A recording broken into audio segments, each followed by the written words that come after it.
V Mariboru že diši po kostanjih.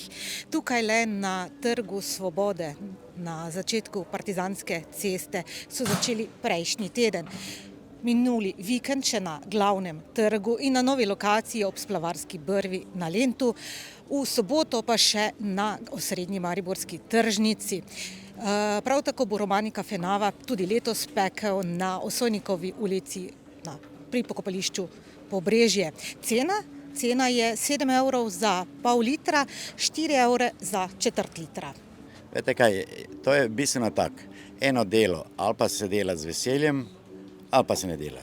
Lotiti se bilo katero delo.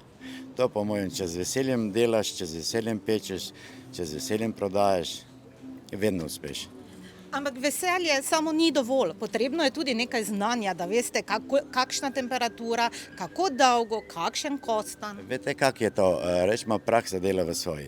To po mojem, človek se mora potruditi, spešti. Mi dva z mojim prijateljem vemo točno, kako se speče in koliko časa je potrebno za eno rundo spečiti kostan. Koliko rund jih takole spečete na dan? To je odvisno. To nikoli ne veš, rečemo, koliko rund. To je bistveno, vidite, danes je ponedeljek, danes bo tako bistveno, bolj bogo. Odkot pa imate kostan letos in ali ga je težko dobiti? Kostan je zelo težko, dobrega kostana je zelo težko dobiti. Bistveno je tako, kostan je uvožen, taj čilijanski kostan, dokler ne pride, rečemo, italijanski, tisti pravi kostan.